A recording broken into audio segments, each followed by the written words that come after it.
Hello. Hello. Hi. Today we're going to talk about people's lifestyles, where they live, what kind of things they have in their houses, and what they do. I live in a flat in the centre of town. It's a modern flat and all my furniture is modern. I go out a lot and I drive an old car. Right. Tell us something about your lifestyle, Kevin. Well, I don't have a car, and I don't live in an apartment. I used to live in an apartment when I lived in California, but now I live on a boat, a houseboat, on the river. I don't own the boat. I rent it from a friend. I also go out a lot, and I have a motorbike. What about you, David? Well, I don't live on a boat, and I don't live in a flat. I don't pay rent, and I don't have a motorbike. I have a house, a modern house, but full of antique furniture, and I drive a sports car. When I was younger, I used to live in a flat, and I used to have a motorbike. Now I have a sports car, but I used to have a motorbike. Used to. I had a motorbike, but not now. Now I live in a house, but I used to live in a flat. Used to. I lived in a flat, but not now.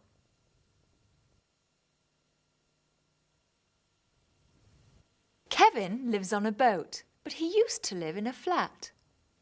Where do you live? And where did you used to live? I live in a small flat in central London near my work, and at weekends I go to the country. I used to live in a 4-bedroom family house in the suburbs. I live in a 2-bedroom semi-detached house, and I used to live in a large house which I shared with a few other people. Now I live in a ground floor flat which I'm buying, but I used to live in a council flat that I rented. I live in a condominium now. I used to live in an apartment. I live in a 2-story adobe house on the south side of Santa Fe. I used to live in a wooden farmhouse in Ohio when I was a child. Oh, hello. Come in. Hi. Nice cave you have here. Thank you. Is it yours? No, we rent it. We used to live in a cave. Really? Yes, but we don't live in a cave anymore. We live in a tower. It's very nice. We used to live in a tower, but we moved. Why? It was cold. And it was noisy. So we came to this cave. It's warm. And it's quiet. But it's dark. And it's wet. You're right, but we like it, don't we, dear? Yes, we do.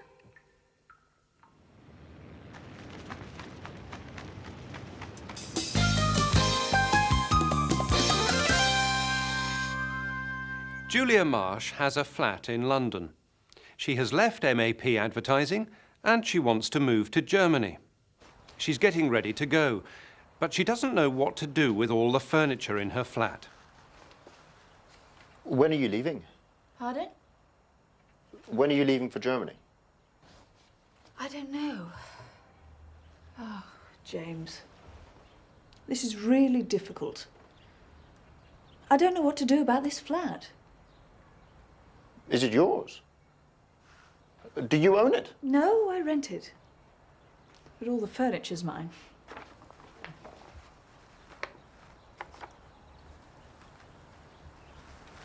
This typewriter, What about it?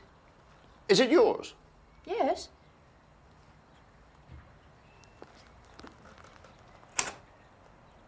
It's wonderful. You don't often see typewriters like that. I hardly ever use it. But I don't want to sell it. Do you want it? I'd love it. How much do you want for it? Oh, don't worry. You can have it. Thank you.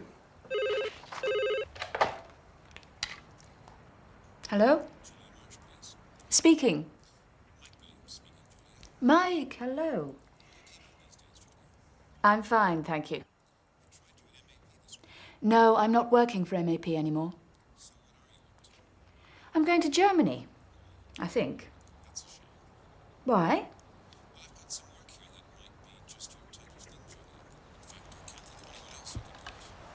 Really?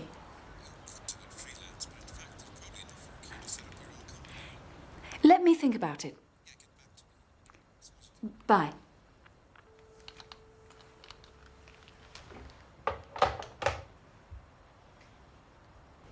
Well, well, well.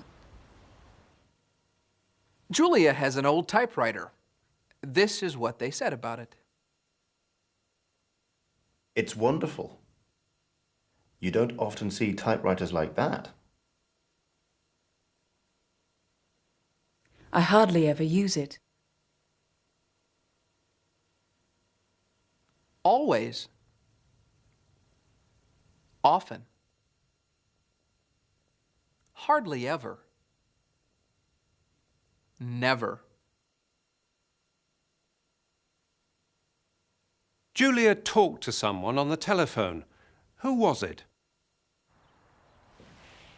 That was Mike Roberts of International Promotions. International Promotions? Yes, I used to work for them before I moved to MAP. Oh, yes.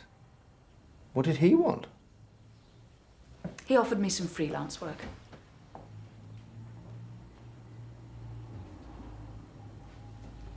He thinks I ought to start my own advertising agency. Why? He says there's a lot of work for small independent companies that are Cheap? good value. I don't know. What about Germany? Well, I really want to work abroad. But I'd like to be independent. To be my own boss in my own office? You don't have an office. Yes, I do. A desk, a telephone, a typewriter. Wait a minute, that's my typewriter. No, it isn't. It's mine. I need it. If you want to use it, you'll have to work for me. Me work for you?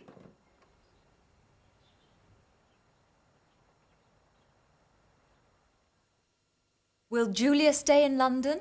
Will James work with her? We'll have to wait and see.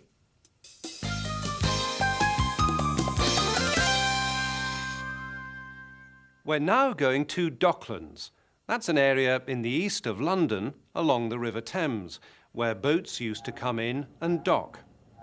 In the last century and the first half of this century, the area was very busy. There were lots of ships coming in and lots of work for the people who lived there. But things changed in the 1950s and 60s. The docks closed and industries moved out. Then, in the 1980s, there was another great change. New buildings went up in Docklands and new companies moved in. A man who has seen many of these changes is Terry Ward, who works as a postman in Docklands.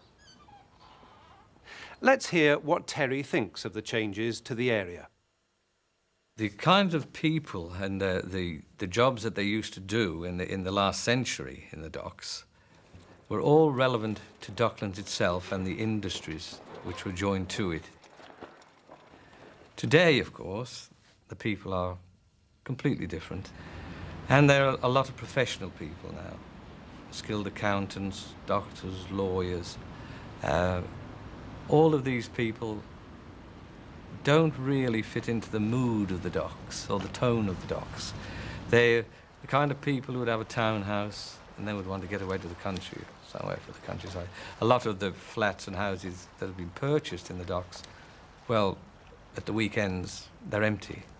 You don't see them. They're only used during the week when the people are working. Therefore, they don't really constitute a community, because at the weekend, when the social life used to be at its most active, now it tends to sink and go quiet. And an awful lot of the new docks estates and areas are deserted at weekends. and you've got nothing anymore. In fact, it's like a ghost town. But what we're looking at now is a section of Millwall Dock, which used to be one of the busiest docks in the world.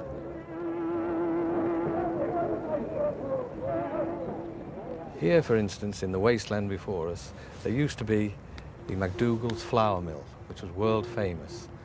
And to keep that supplied, loads of clippers used to come in to where Clippers Quay is now, and they used to maneuver themselves around and go along to the granaries, where they used to unload all their cargoes of grain.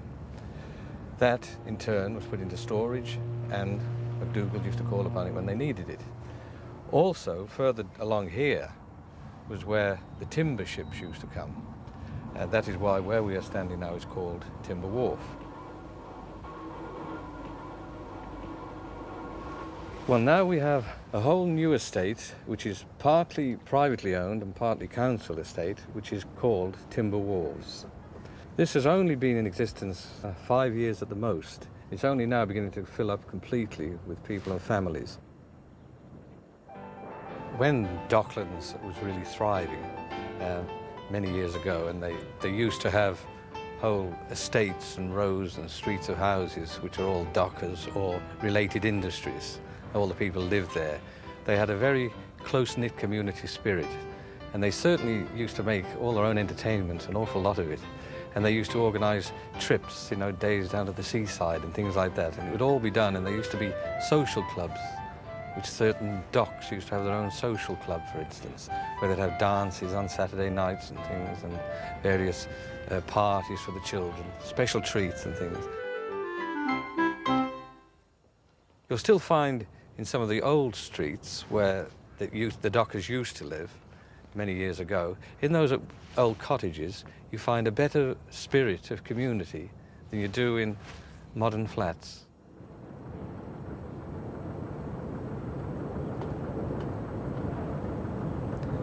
It doesn't seem to have a soul anymore, just straight brick and mortar, and that's it. It's lost its spirit.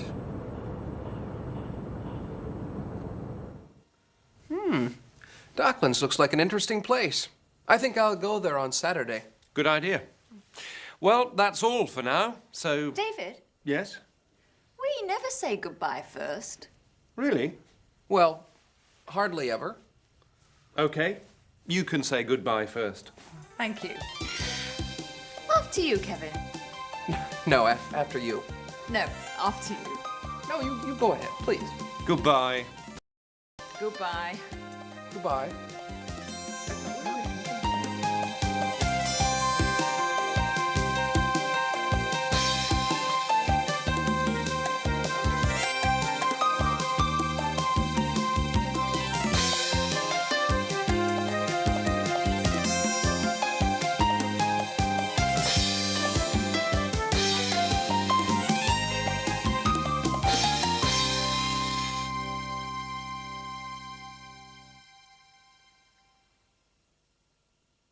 Look Ahead helps prepare you for Cambridge Level 1, Key English Test, KET. Cambridge Level 2, Preliminary English Test, PET. Contact the British Council or Cambridge Examinations.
Hello.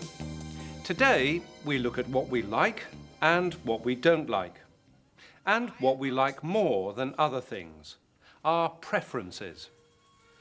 Natalie likes watching television. What kind of programs can you see on television? The European Community's The Monetary news. Committee is meeting in Brussels to discuss the crisis facing the Irish punt. Most of them are farmers, but A documentary. they can grow very little on this land. A film. Or a movie.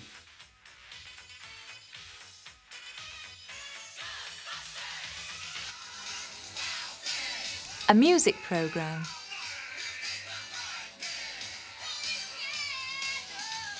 Does it have a garden? A cartoon. Okay.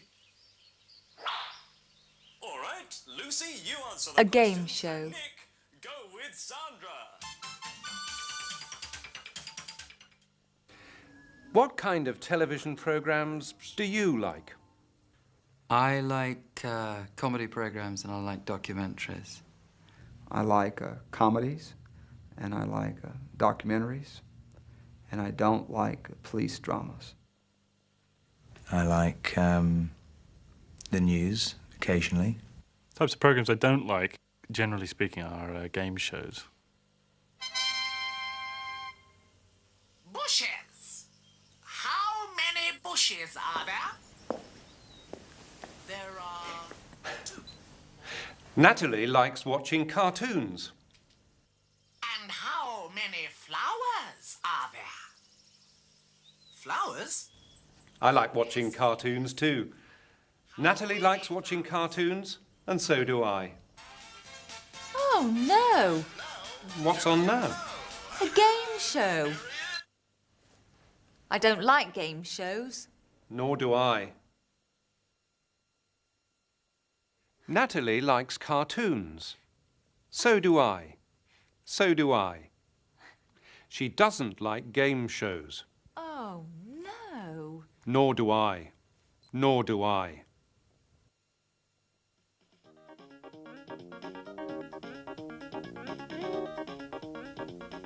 What's this? It's a game show. A game show? I don't like game shows. Nor do I. What's this? I don't know. It's a documentary. I hate documentaries. What's this? It's a film. Okay, I like films. So do I.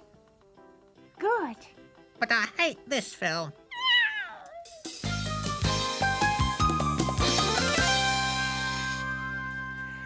I wonder if Kevin likes watching TV.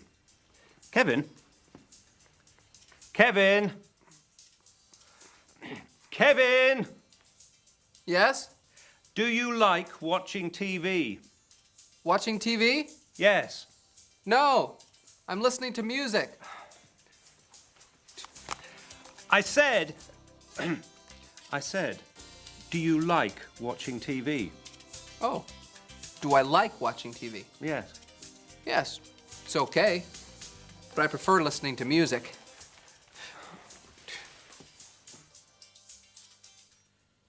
I like watching TV. I like watching TV. But I prefer listening to music. I prefer. I like it more. I prefer listening to music.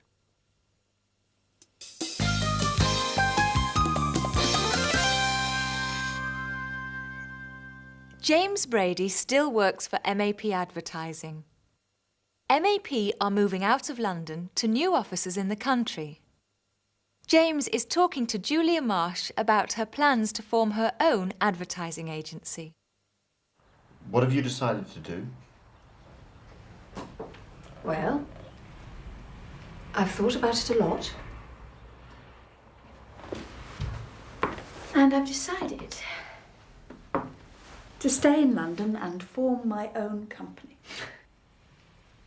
Marsh Advertising. Congratulations.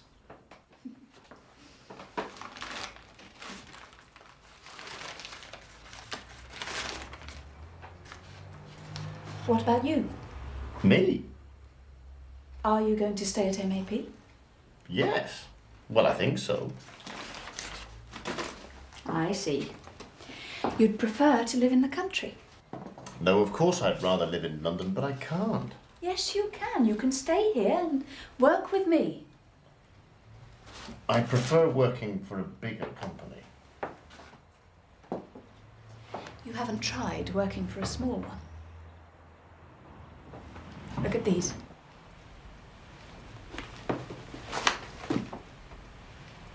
My business plan for the company. And my first job. It could be our first job.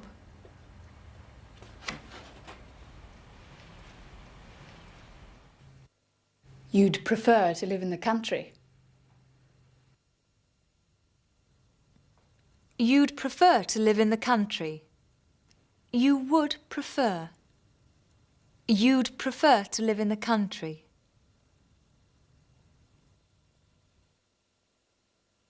I'd rather live in London. I'd rather live in London. I would rather. I'd rather live in London. James would rather live in London. He'd prefer to live in London than live in the country. Let's go back to Julia and James. Julia is telling James about her first freelance job. You remember International Promotions?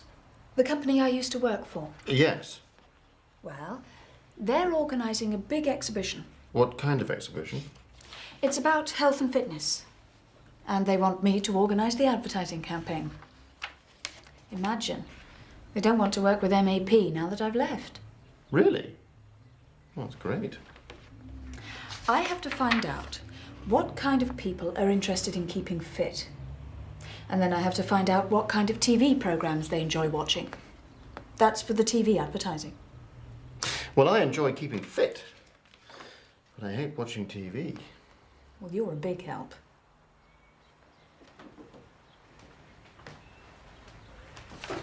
Julia, about this new company of yours, Yes?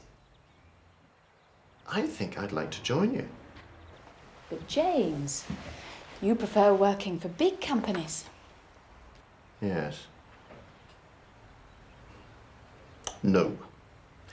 I prefer working with people I like. And I'm impressed with this.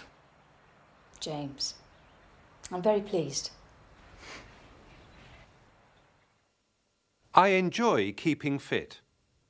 I like keeping fit. I enjoy keeping fit. I hate watching TV. I don't like watching TV.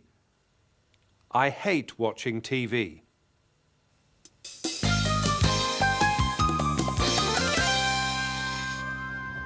Universal Studios in Florida is one of the biggest entertainment parks in the world. It has attractions and rides based on famous movies, like Ghostbusters and Earthquake. We talked to the Tullis family when they visited Universal Studios for the first time. Let's find out what they liked and didn't like.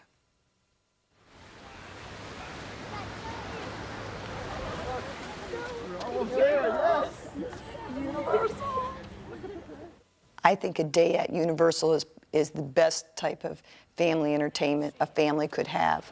Right, all the way down. This is the main entrance. Look, there's the main entrance, and there's Ghostbusters. Okay, we got to go down that 2 blocks. Yeah.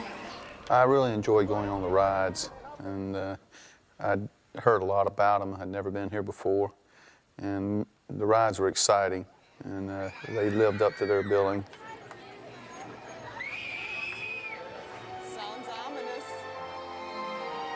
Hot set. Please reach forward to the gray bars in front of you, and slowly and gently pull them back towards you.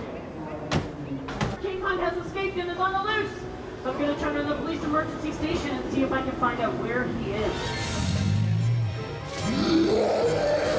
I repeat, a full tram.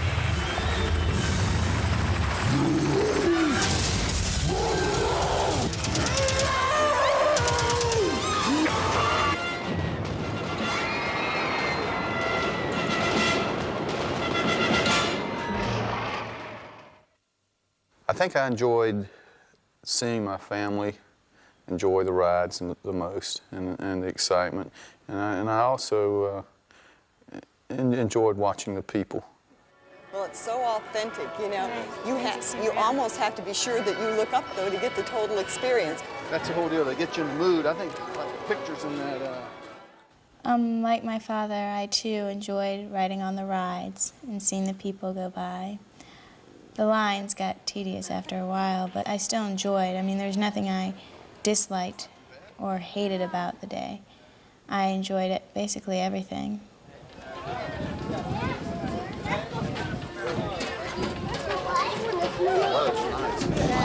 Winston, look out! Whoa! Ray, 12 o'clock! Whoa!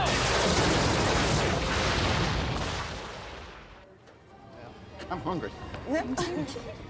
The restaurant was very nice, and I liked the buffet. I disliked how they didn't have the meat of my choice, but I liked the rest of the food, and I liked the salad bar.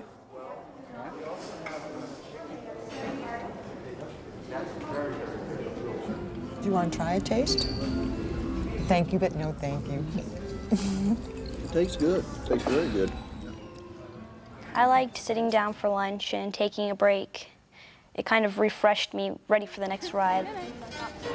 San Francisco, I'm not sure what if it said train station, I would understand a lot better. Right.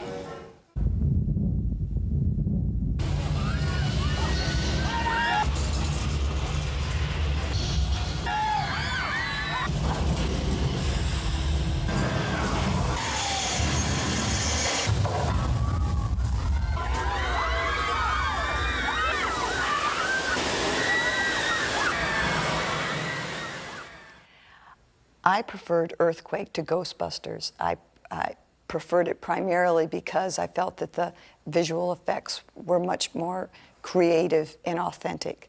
I loved the sensation of actually going through and watching and imagining what a real earthquake would have been like.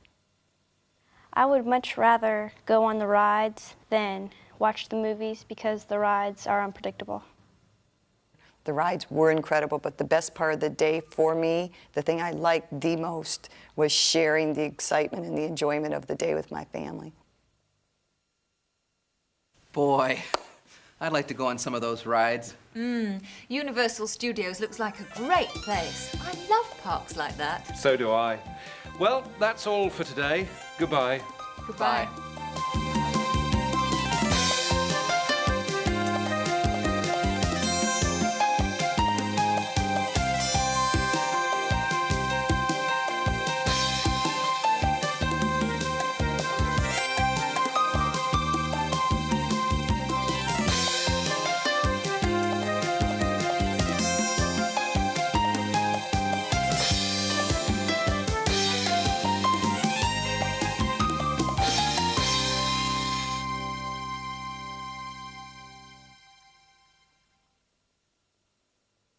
Look Ahead helps prepare you for Cambridge Level 1 Key English Test, KET. Cambridge Level 2 Preliminary English Test, PET. Contact the British Council or Cambridge Examinations.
Hello. Hello. Hi. Today, arrivals and departures. We're going to talk about travelling from one country to another. Travelling by air. What do you need when you leave your country? What must you have? Well, you probably need one of these. A passport. Or perhaps an identity card. And you need one of these. A ticket. What do you need? What must you have? You need a passport. You must have a passport. You need a ticket. You must have a ticket. Now, what do you have to do when you get to the airport? Well, first you have to take your ticket and your luggage to the check-in desk. And what do you have to do at the check-in desk? You have to check in. Right. This is a check-in desk. What do you have to do at the check-in desk? What do you have to do? You have to check in. You must check in. You have to check in. And what do you have to do when you arrive in a foreign country? You have to go through customs. Carl Schiller is a German businessman and a friend of Julia Marsh. He has just arrived in Britain and he's going through customs. Sir, would you come here, please? That's all right, sir. You don't need to show me your passport. Where are you traveling from? Munich in Germany. And what is the purpose of your visit? Business. I see. And what's inside the suitcase? Oh, normal things, clothes. That's okay, sir. You don't need to do that. And what about that? The briefcase? Yes. Could you open it, please?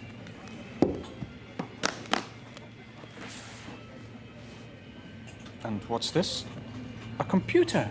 Yes, it's a wonderful machine. My company makes them. And look, it works like this. That's all right, sir. You don't need to give me a demonstration. Oh, okay.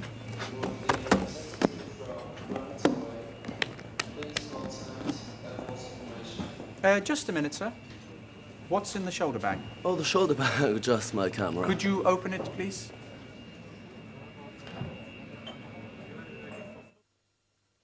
When Carl offered to show his passport to the customs officer, this is what the customs officer said.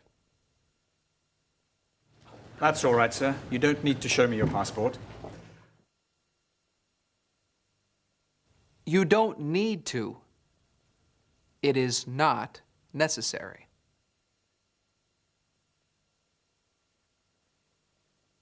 Carl didn't need to show his passport at customs.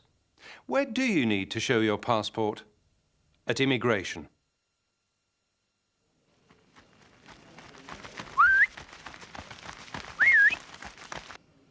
Passport, please.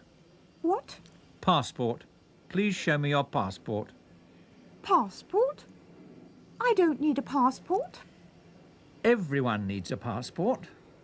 Not me. I'm a bird. Birds don't need passports. Yes, they do. Look, it's in the book. From the 1st of January, all animals and birds must have passports. Well, I don't have a passport. OK, you can't enter the country. You must leave immediately. Excuse me. Yes? Do lions need passports? No, lions don't need passports. And what about my friend? And birds don't need passports either, if they're with lions. Thank you very much.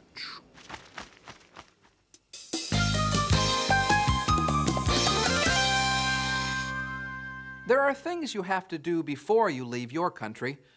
There are things you have to do when you arrive in the foreign country. there are also things you have to do on the plane. When the plane takes off, you always see this sign. It means you must fasten your seatbelt. When you see this sign, you mustn't smoke. You must not smoke. You mustn't smoke. That means you can't smoke. It's not permitted. Let's go back to Carl Schiller, who is still at customs. No, you mustn't do that. Excuse me. You have to unscrew it like this. I see. Then, of course, you can use this other lens. Very interesting. You screw it in like this. This really isn't necessary, sir. You don't need to show me how it works. No, really. I want to. Then there's this lens. Very interesting, sir. But I must get on with my work. Okay. Goodbye. Carl had a few problems with customs in England. Now, let's look at customs in the United States. P.T. Wright is a customs officer in Dallas, Texas. What happens to travelers when they arrive in the USA? There are basically 3 federal agencies that a traveler will encounter. The first is the Immigration and Naturalization Service. The second is the U.S. Department of Agriculture, and the third is the U.S. Customs Service.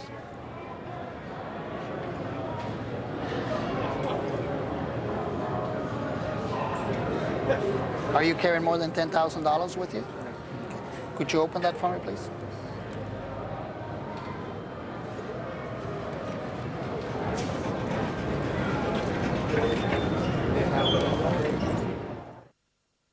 The declaration form for the U.S. Customs Service is your basic entry document. You complete this, it begins your processing. You define in it the purchases that you made, the places that you visited, the purpose of your visit. If you're coming to the U.S., the purpose of your visit here.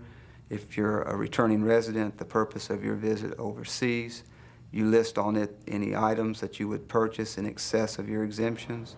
It focuses the individual towards making his declaration to the customs officer on his arrival. Good afternoon, folks. May I see your passports and declaration? Certainly. Okay. Let's see. Can you tell me where you've been, sir? We've been to England and France. What was the purpose of your trip? Partly business and partly pleasure. What is your business, sir? I'm in the oil business. Okay. Yeah, I see you bringing back $500. Can you tell me what you're bringing, Carrie? Just clothes. Oh, did Daddy buy you some stuff? Yes. Good. Tell me, were you on a farm or a ranch of any kind? No. Okay, are you bringing back any food items? No, sir. What about any plants, things like that, animals? No. Okay. The U.S. Customs Service requires that you, as a non-citizen, non-returning resident, declare all items that you have in your possession other than personal belongings that you'll be using in your stay. So this would include gifts that you're bringing to people you're visiting. Are these all gifts? They are just gifts. Okay. Can you tell me what you have here? Certainly. That's hat and gloves. Okay, and what about this one? Small handbag. Okay, and this one here? A child's drawing book. Okay, I'm going to look at it, okay?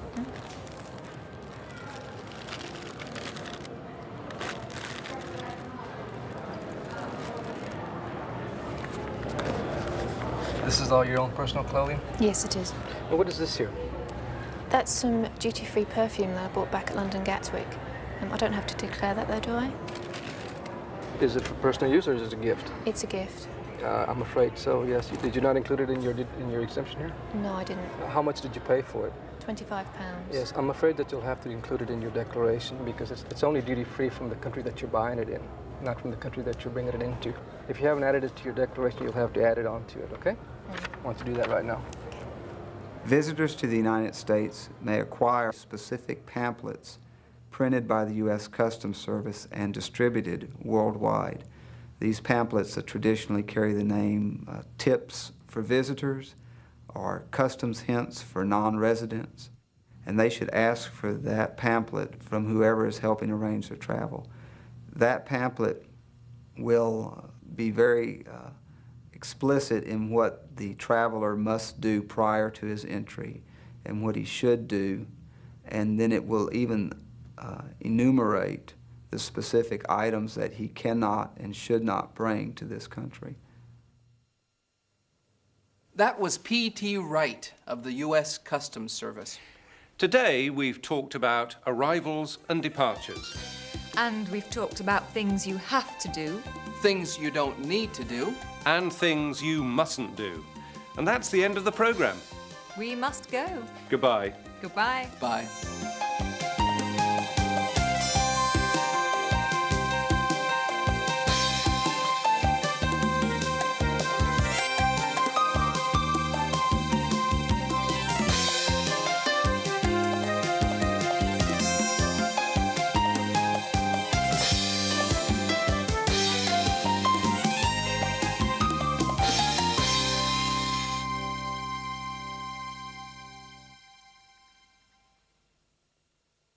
Look Ahead helps prepare you for Cambridge Level 1, Key English Test, KET.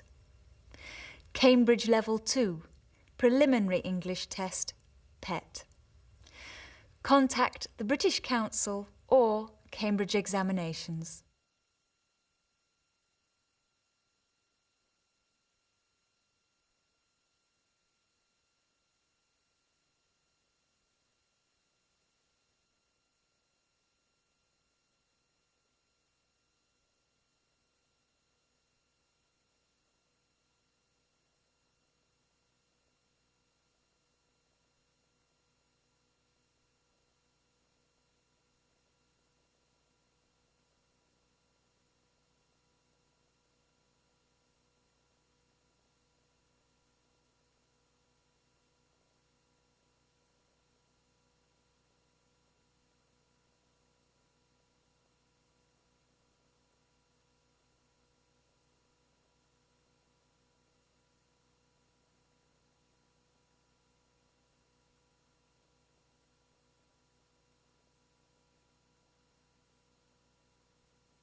Hello. Hello. Hi.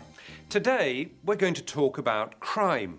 Particularly the crime of theft. Theft. When someone steals something from you. Something like this. A checkbook. Or this. A wallet. Or these. Credit cards.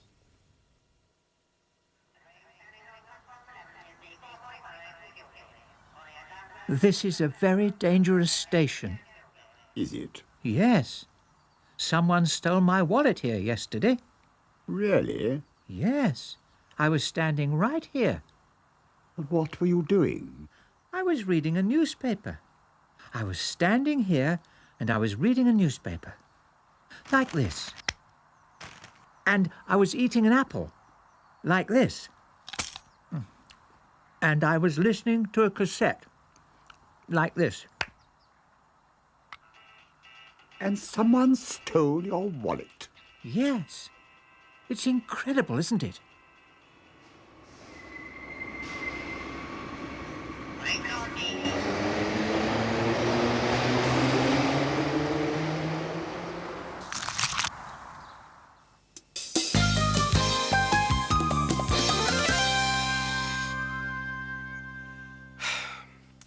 Last week, somebody stole my credit cards. It was last Tuesday. I was having lunch on my houseboat when the telephone rang. Is there a telephone on the boat? Yes, Natalie. So, I was having lunch when the phone rang. He was having lunch when the phone rang. He was having lunch when. You can also say, while he was having lunch, the phone rang. While he was having lunch. While I was having lunch, the phone rang. So what did you do? I answered it. I went into my bedroom and answered the telephone. Who was it? My mother. While I was talking to her, I heard a noise. Somebody opened the door of the boat. Who was it? I don't know. I said goodbye to my mother, put the phone down, and ran into the other room. Nobody was there. Somebody opened the door. Somebody or someone. Someone opened the door. Kevin ran into the other room, but nobody was there. Nobody or no one. No one was there.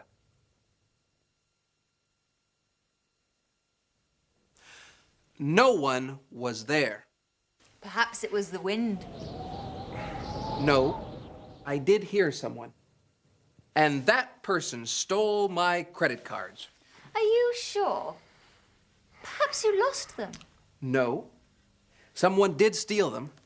How do you know? Because the police caught the thief.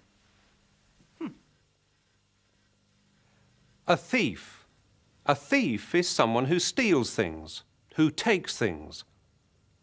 Someone who steals things from a house is called a burglar. A burglar. There was a burglar in Julia Marsh's flat last night. Or she thought there was. Morning, Julia. Morning, James. Did you go to the cinema last night? Yes. Did you enjoy the film? Yes, it was very good. But the strangest thing happened when I got home. What? Well, when I got home, I came up the stairs and started to put my key in the door. Yes. And I heard a noise. A noise like a computer in my flat. I thought it was a burglar. So what did you do? I ran into the street and phoned the police from the phone box on the corner. Well, they came very quickly. But while we were walking up the stairs, my door opened. I thought, oh no, the burglar's coming out. But it wasn't a burglar. Who was it? It was Carl. Carl? Well, you know, Carl Schiller from Munich. Oh, Carl. Carl? Yes. What was he doing here? He was waiting for me to come home. Imagine. While I was sitting in the cinema, Carl was sitting in my flat.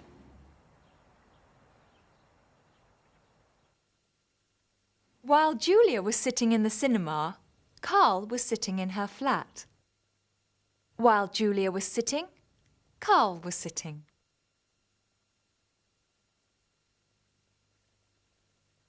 So, it wasn't a burglar. It was Carl. And he didn't steal anything. Has anybody ever stolen anything from you? Yes, my family was burgled some years ago when I was living at home. I had my bag stolen out of my car. It happened, I was finishing duty and I was picking a friend up. I'd actually locked the car and left the bag in the front of the car on the floor. I was about 2 to 3 minutes, came back, the window was smashed and the bag was gone. When I was growing up, we used to leave our bicycles in a garage that was unlocked, and people started stealing them, so we eventually had to lock up the garage. My house was broken into by a burglar about 5 or 6 years ago, and all the electronic equipment was stolen, television and hi-fi, and also all my wife's jewellery. Back to James and Julia. James wants to know what Carl was doing at the flat last night. What was Carl doing here? I told you. He was waiting for me. He wanted to talk about a new computer. How did he get in? The porter let him in.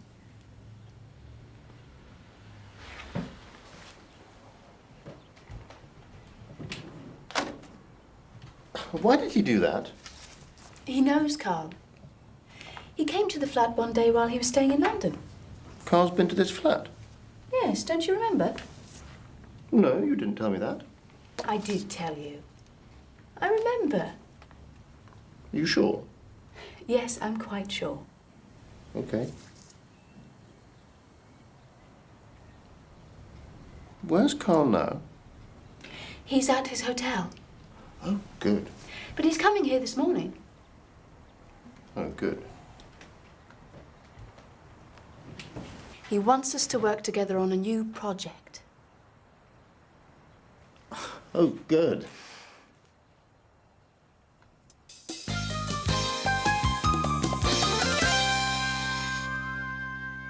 Kathy Ellison is a police officer in Austin, Texas. Let's find out about her job. I've been with the Austin Police Department for 13 and a half years. Currently, I'm assigned to Crimes Against Property, the Theft Division. Theft entails several areas. We investigate white-collar crime. We investigate property crimes. We investigate anything to do with embezzlements or any kind of stolen property. We investigate all those types of crimes. When you graduate from the academy, everyone is assigned to patrol. So you have to do at least 2 years in patrol, and that's what I did. One of the things you do is you learn how to get from one place to the other quickly. You learn what your major streets are, and so you just drive around trying to find out who lives where and who knows what's going on. Every district has an area where one person knows what's going on all over. I mean, that person stays home all day, and they're just looking out, and those are the people that we look for. What most people call nosy people are our best informants, is finding out what's going on.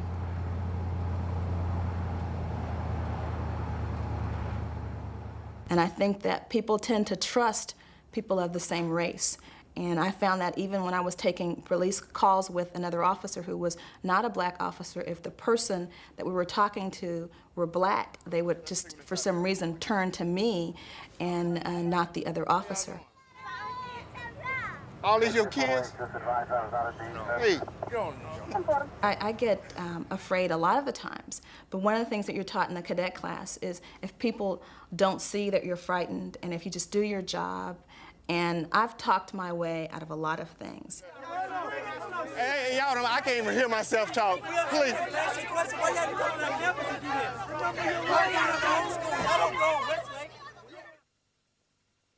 Were there any funny moments on patrol?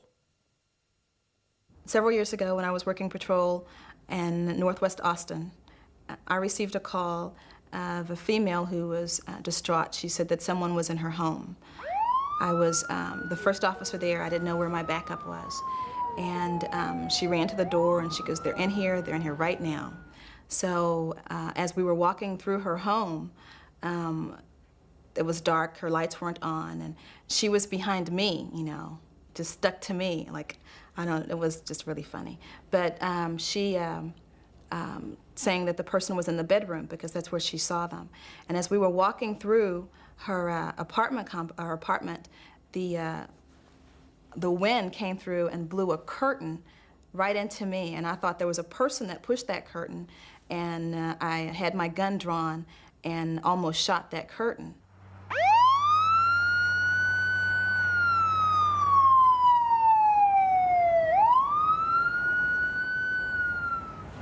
You want to sit him in your car for a second? Sure.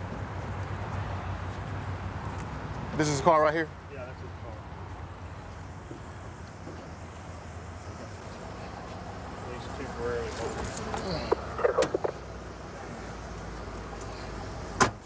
Whose car? This car? Yeah. Mine. You driving it? Yeah. You got a license? Why not? I ain't gonna get one. How old are you? 16. Police work was not a goal of mine. I didn't grow up wanting to be a police officer. I didn't even decide to become a police officer until my senior year at college. But because I've worked in various assignments from recruiting to community services and the police neighborhood center and now theft, I like it a lot. Well, I couldn't do that job. Nor could I. Well, that's all for now. But remember, be very careful with your wallet. Your checkbook. And your...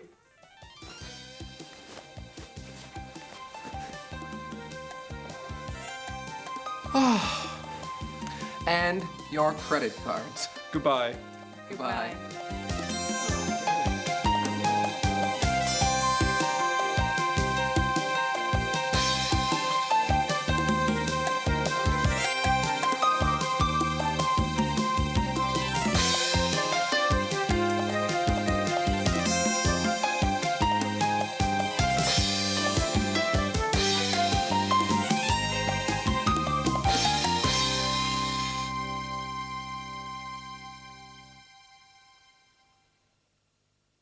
Look Ahead helps prepare you for Cambridge Level 1 Key English Test, KET.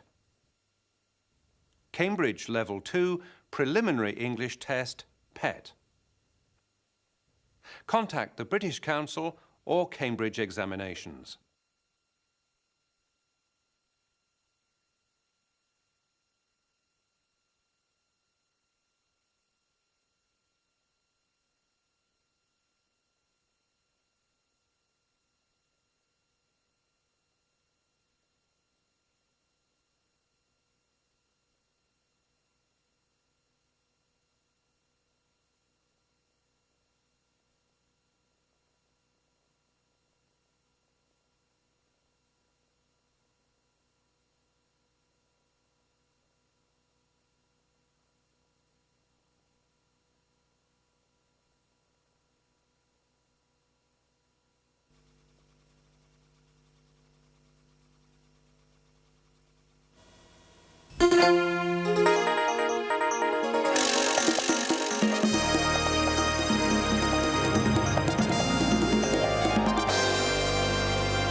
Hello.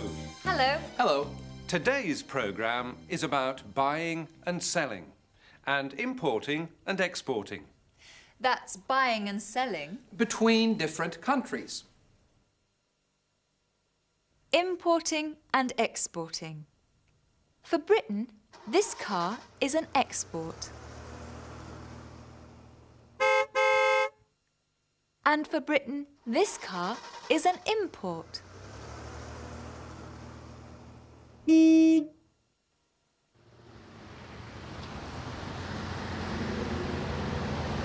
Good morning, madam.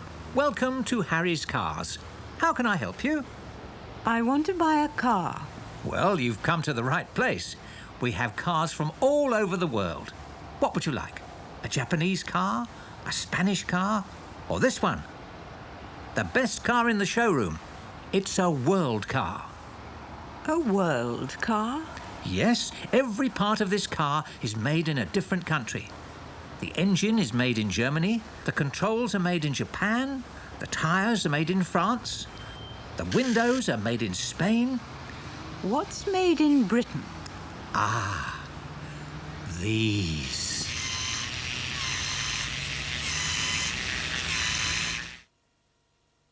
The engine is made in Germany. They make the engine in Germany. The engine is made in Germany. What kind of things do you buy? Are they made in your country or are they imported? I have a bicycle that is made in Taiwan, a car that is made in Japan, a Mazda. I have a guitar that came from Spain, made by the Ramirez brothers. I have a saddle that came from Australia. I have a Marin mountain bike, which comes from America, and a Sony Walkman, which comes from Japan. I have discovered among our artifacts an old chest of my great-great-grandmother, which was originally imported from England back in the 1850s. I have Greek urns. I also have Japanese clothes and a grass skirt all the way from Hawaii.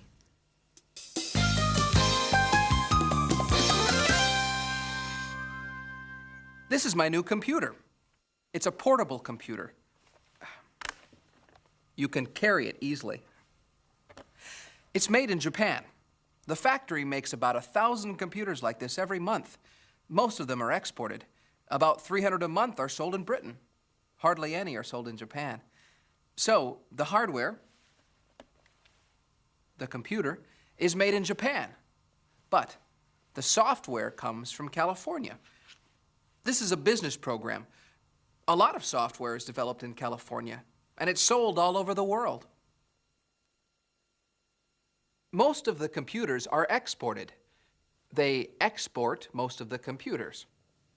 Most of the computers are exported. A lot of software is developed in California.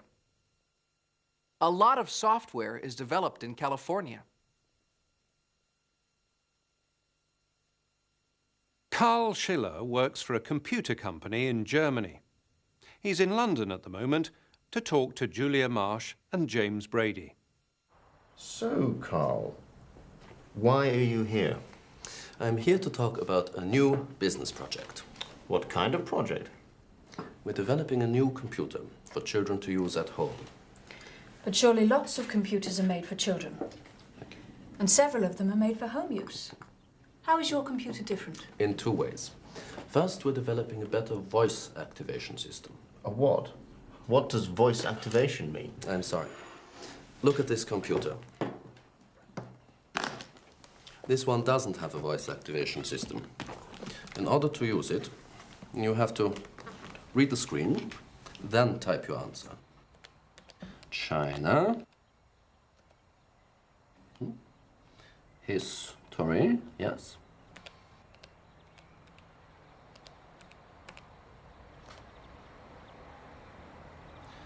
But the new computer speaks to the child. It asks a question and the child answers by speaking to the computer.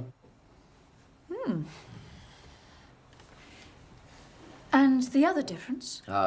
It's educational. Nearly all the computers that are sold to children are for games. Hardly any are made to help children with their studies. But yours will? Yes, because we're developing special software, study programs. I see. You're developing the software in order to sell the hardware. Yes, you could say that. It sounds very interesting. But it is, and maybe you two can help me. How? We need an advertising agency here, in Britain. You mean you want us to advertise your computer? Yes. Do you realize that we're a very small company? Yes, so you must work for me to get bigger. What do you think? Yes, Carl. We'd love to. I'm here to talk about a new business project. to talk about a new business project. Carl is here because he wants to talk about a new business project. To, or in order to. You're developing the software in order to sell the hardware. In order to sell the hardware. In order to. Or just to. It means the same thing.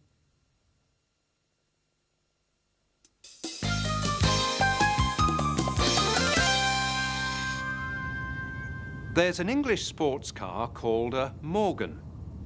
The Morgan factory is not like most car factories. It's a traditional factory, and it's very small. It only has about 100 workers.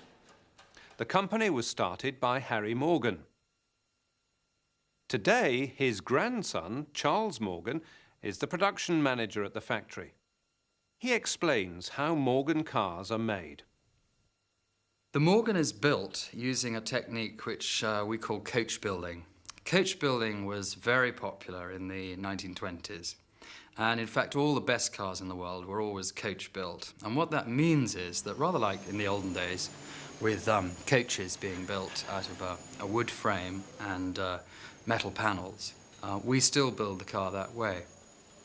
We start with the ash tree and we make a frame, and we then cover it in either steel or aluminium.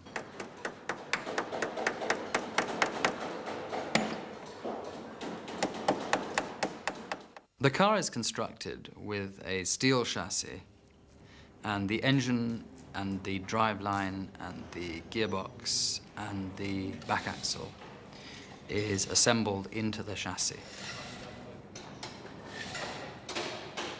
We put the engine in the center of the chassis in order to give the car balance. The car, once it's finished as a chassis, has a ticket put on it with the customer's name on it. And even at this stage, when the car is only 2 or 3 days old, the customer can see his particular car going through our factory. The wood frame is assembled out of many, many different, what we call body rails. And the skill of assembling the wood frame is to make sure that each joint is treated as a very important part of the overall picture of the car. To that end, the joints are glued and screwed together. There are 76 different pieces of wood, and most of them have a joint both ends. The Morgan is built out of a combination of parts which we obtain from external suppliers and parts that we manufacture ourselves. We manufacture many of the major components ourselves because we want to give the car its particular character. The metal parts are made out of a flat sheet of metal in every case. We make, for example, the fuel tank of the car. We make the radiator of the car.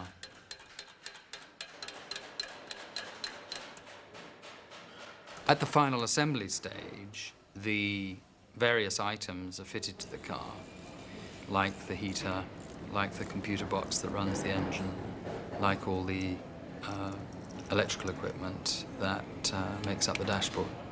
Morgans are exported to virtually all the civilized countries in the world at one time or other. We have agents in approximately 15 different countries. The proportion of cars that are exported compared to the proportion that are sold in the UK is half and half.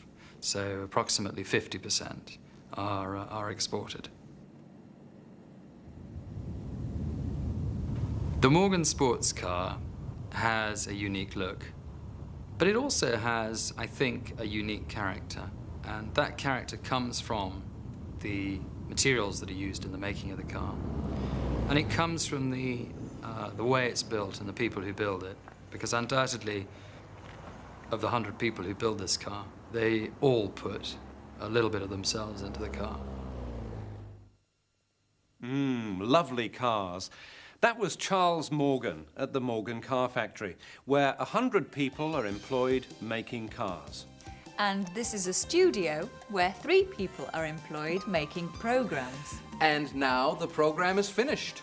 Goodbye. Goodbye. Goodbye.